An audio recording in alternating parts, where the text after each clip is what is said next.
always thought the worst part of a wedding would be the emotional speeches. Turns out it was the fitting room.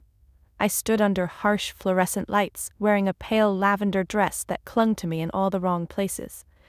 The zipper was halfway up my back, refusing to go further. One of the bridesmaids, a cousin from the groom's side I had just met, tilted her head and smirked. "Maybe she needs a size up, or 2, she said sweetly, loud enough for the others to laugh. I smiled tightly and turned away, pretending to fix my hair. The truth? The dress didn't fit because it was deliberately chosen that way. All the bridesmaids had theirs custom altered. Mine came straight off the rack. I had offered to pay for my own tailoring weeks ago, but my sister's future mother-in-law had said, "Oh no, dear, we've got it covered. Just show up, okay?" I showed up, and this was what I got. The whispers started before I even stepped into the bridal suite. "That's her? She looks intense. Well, she's the older sister? Maybe she's jealous? No wonder she's still single." They didn't even try to lower their voices. I walked in anyway, back straight, because I promised myself I would survive this weekend with dignity. My sister Delaney looked radiant. Soft curls, dewy skin, that classic glow. She came over and hugged me loosely, careful not to ruin her makeup. "I'm so glad you made it," she whispered. "Of course I did," I said. "I wouldn't miss your big day." She smiled, but it was a strange one, almost apologetic. Back when we were kids, everyone adored Delaney. She was sunshine, cute, outgoing, effortlessly charming. I was the bookish one. Smart, yes, but not exactly the kind of girl you imagined in wedding photos. Delaney got encouragement, I got expectations, so I worked hard. While she dated, I strategized. While she went to pageants and dance recitals, I stayed up studying balance sheets and learning to decode contracts. They said I was too serious, too competitive, too much. Eventually, I stopped correcting them. When I stepped out of the dressing room, still struggling with the zipper, one of the groomsmen let out a low whistle. Not the flattering kind. "Yikes," he muttered to the guy beside him. "She could kill a man with that stare." The second guy laughed. "What do you expect? The corporate type, probably hasn't smiled since Obama left office." That one stung, not because it was mean, but because it was lazy. I opened my clutch and pulled out a small sewing kit I always carried, stepped aside and began altering the waistline by hand. The room quieted. People always mistake silence for submission. But in my world, silence is strategy. I wasn't there to prove anything, not to Delaney, not to her future in-laws, and definitely not to the small-minded people with big mouths and zero curiosity. But I was there with a purpose. Because someone very specific had RSVP'd yes to this wedding, and because I had unfinished business with a name that most of the people in this room had no idea carried real weight. When I finally stepped out, hair fixed, dress modestly cinched to shape, chin held high, they looked again, and this time, some looked twice. But it wasn't the dress, it was the audacity. The quiet refusal to shrink. Delaney walked over. Her voice dropped low. "I'm sorry about all that, they just don't understand you." I didn't answer right away. Instead, I reached for her hand and gently squeezed it. "They don't have to," I said. And for the first time in years, I saw something flicker in her eyes, something almost like awe, or maybe fear. I had no intention of stealing anyone's spotlight. I was just the sister, the serious one, the intimidating one. But even shadows stretch when the sun starts to move, and I could feel it. Something was shifting. I had a feeling they'd remember me soon. And not for the dress. There's something people don't understand about being the older sibling, especially when your younger sister looks like she was born to be adored. It's not that you envy her. It's that the world trains you from day one to stand behind her. Delaney had golden curls, dimples, and a voice like a Disney character. By second grade, she was already winning little pageants and getting pulled on stage to sing. People gave her free cookies at bakeries. Me? I got told to smile more, or asked if I was in the gifted program with that face. It didn't help that I was a quiet kid, and chubby, and intense. I didn't cry easily, and I didn't laugh on cue. I just observed. And when you're a girl who observes more than she performs, people call you cold, or difficult. But my parents never really said that aloud. No, they were subtle. My mom would brush Delaney's hair while humming and say she's got the kind of face that lights up a room. When I came in with a straight-A report card, my dad would pat me on the shoulder and say, "Smart girl, that'll come in handy someday." Someday. But never today. In high school, I stopped trying to win hearts. Instead, I made a list. A literal list. 10 things I would do by the time I turned 30. It included own my own business, travel solo to Europe, read 100 biographies of self-made women, learn Mandarin, make $1 million without marrying into it. That last one was the only one I ever wrote in red ink. People didn't know this version of me. Not even Delaney. Especially not Delaney. Because while she was falling in love with her future husband, Blake, I was falling into 12-hour workdays, rejection after rejection from venture capital firms, and nights when I ate instant ramen on the floor of my apartment, with my laptop burning my thighs. The idea was simple. A digital risk analytics startup focused on high-growth industries no one wanted to touch because they were too volatile. Biotech, crypto, renewable minerals in unstable zones. I didn't need applause, I just needed one yes.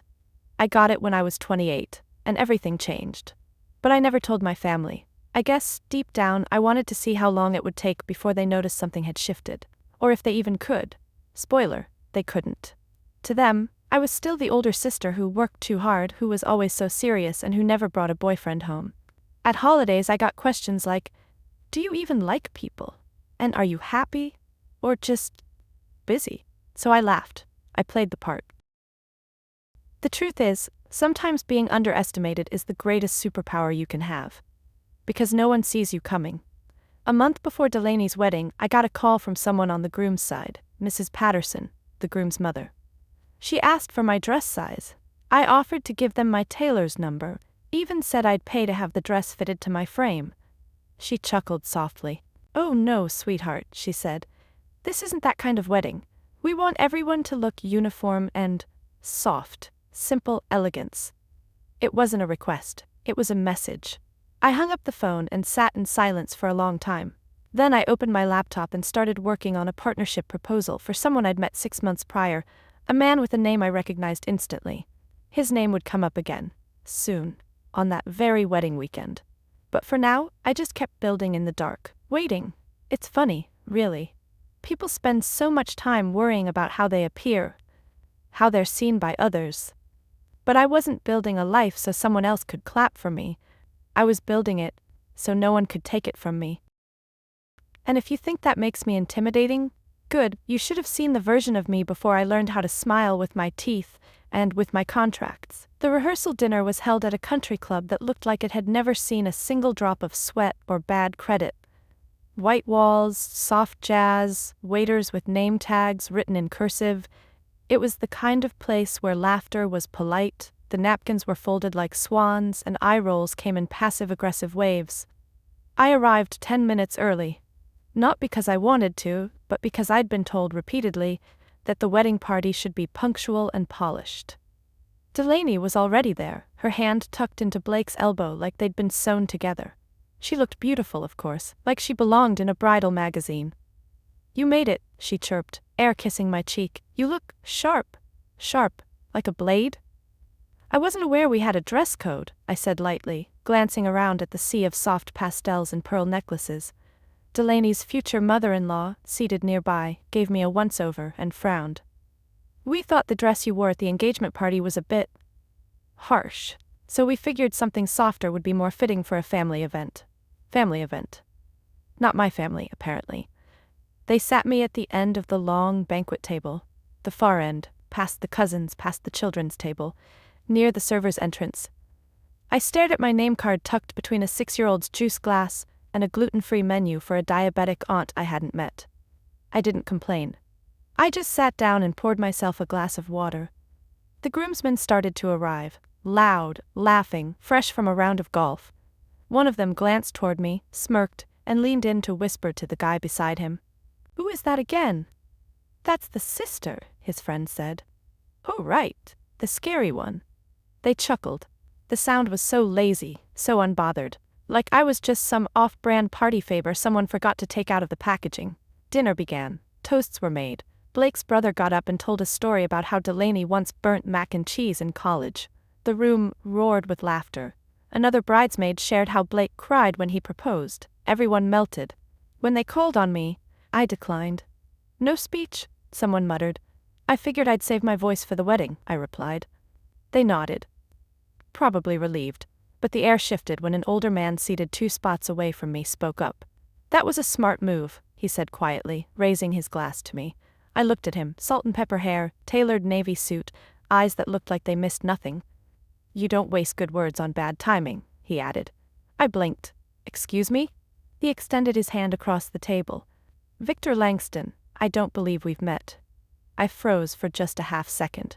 Langston, as in Langston Holdings, one of the biggest private investment dynasties on the East Coast, as in the man I had emailed, cold-pitched, negotiated with, under a pseudonym, just 6 months ago. I took his hand. We have met, I said, smiling faintly. Just not in person. He tilted his head, intrigued. Have we? I leaned in slightly. Check your email. Look for someone who helped your Singapore deal stay off the rocks. There was a pause, just one heartbeat. Then he let out a low, appreciative laugh. You're that, Kennedy. I just nodded. The laughter around us died down. No one else understood what had just shifted. But we did. He leaned back, watching me with newfound interest. Well, this just became a far more interesting evening.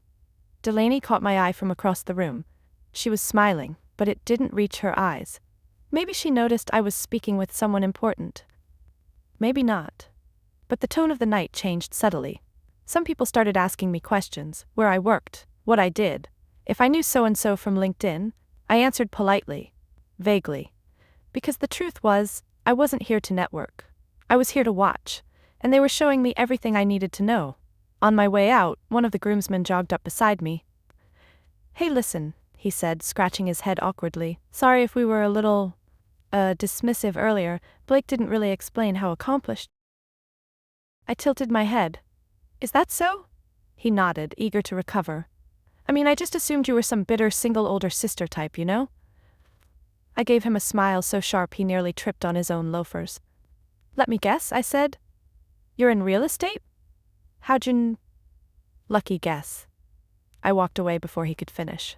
There's a moment in every performance when the audience finally realizes who's been in control the whole time. It's not always loud, it's not always dramatic. Sometimes it's as quiet as a man in a $1,000 suit lifting his glass to toast the woman no one bothered to Google. That moment had already passed. But the real reveal? The one no one could ignore? It happened 20 minutes later, right after the cake was cut.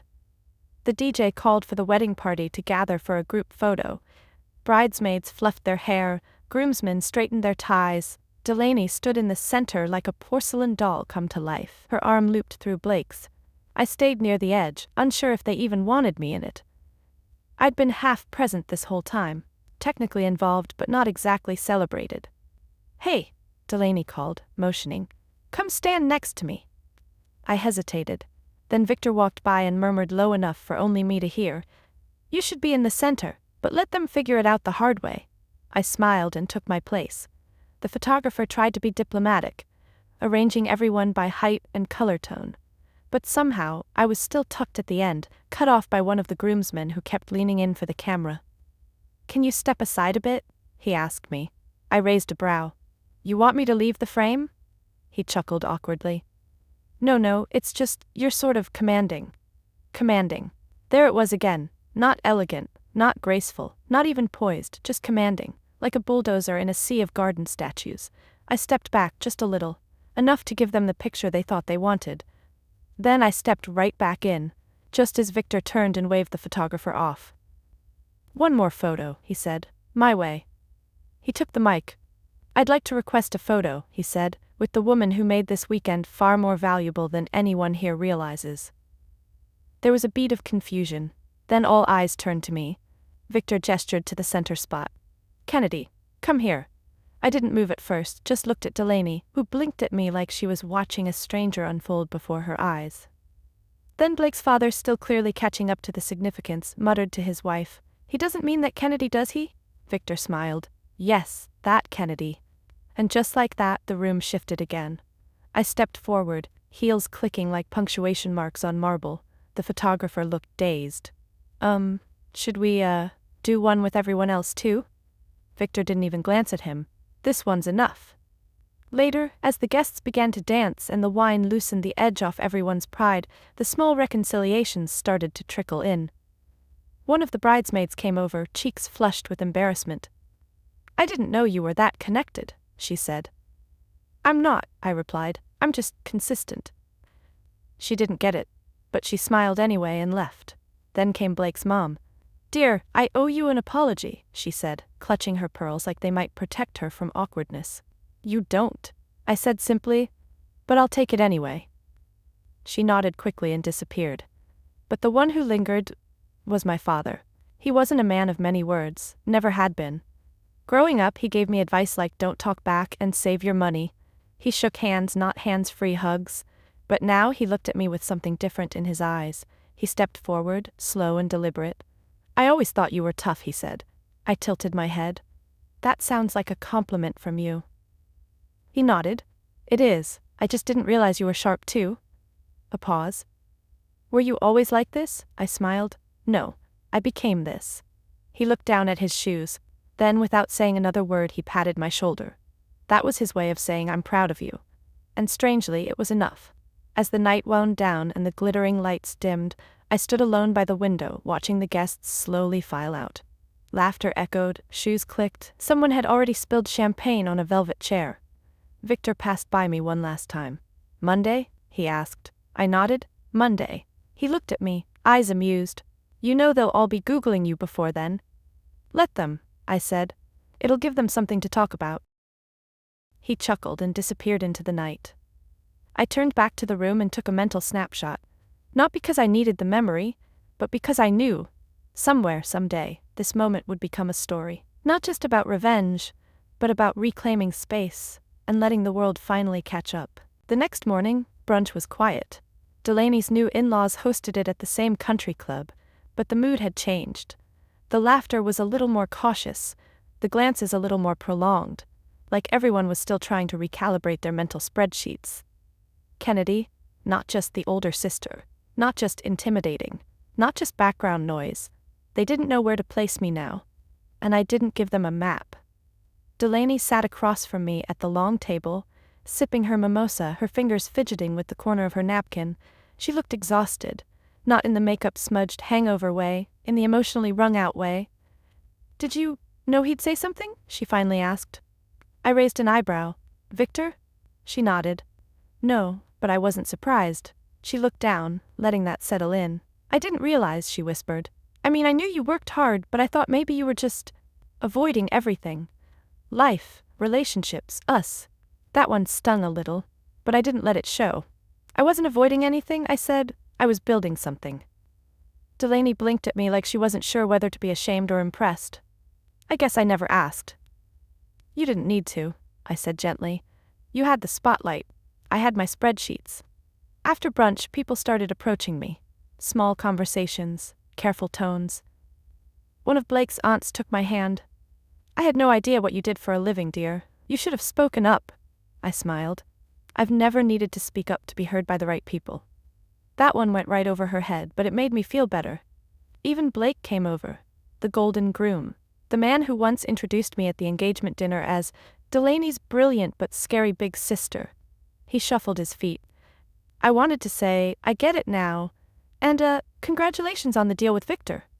I shrugged. "I didn't do it for congratulations."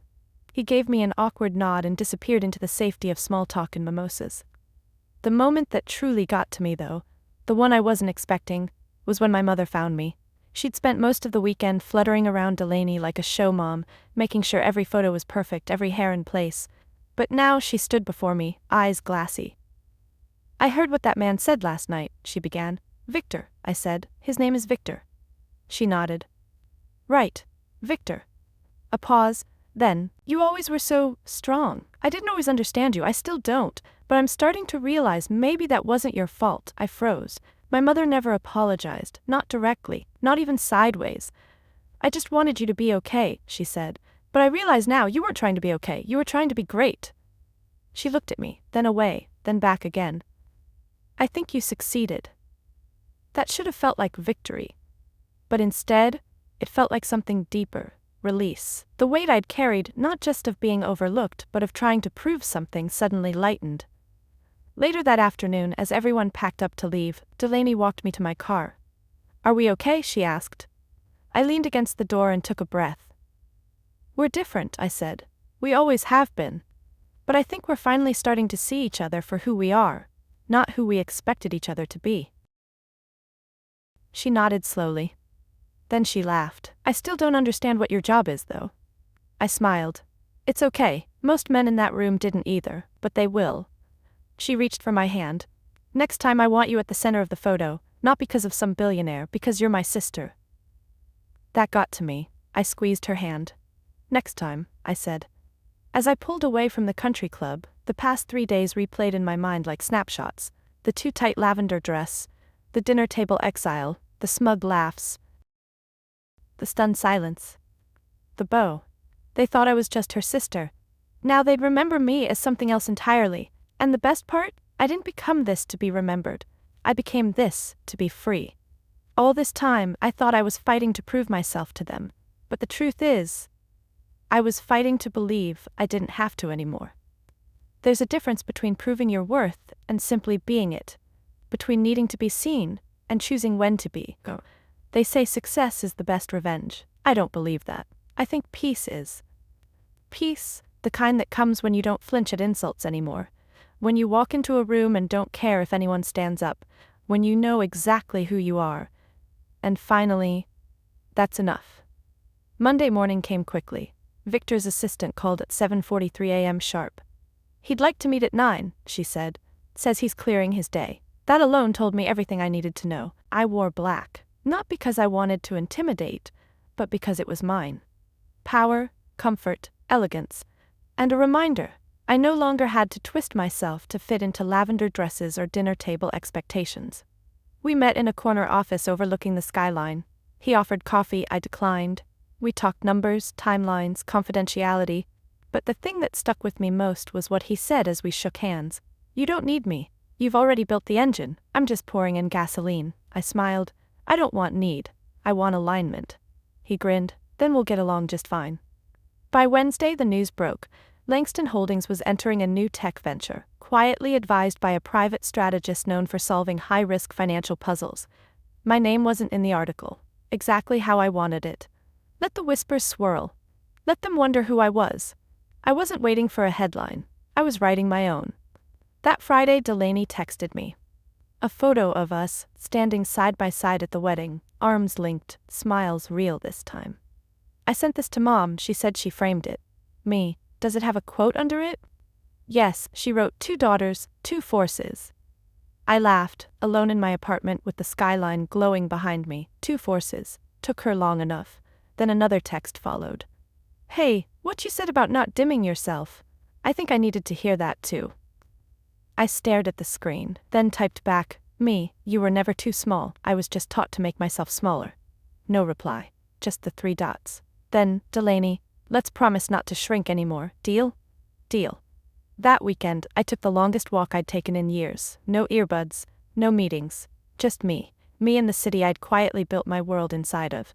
And as I crossed a bridge at sunset, wind in my hair, I realized something. I didn't walk away from the wedding triumphant. I walked away intact. Unfolded, unapologetic. To anyone reading this, anyone who's ever been told you were too much, too cold, too quiet, too intimidating, you don't need to soften your edges for rooms that weren't built to hold your fire. You don't need to shrink to be invited in. And you don't need their applause. You just need your own voice, clear, steady, and finally, free. If you've ever felt unseen, or like you had to play small just to keep the peace, I see you. And I hope this story helped you feel seen too. If it did, share it. Tell me your story. Let's keep the conversation going. Because some of us weren't made to whisper. We were made to resonate.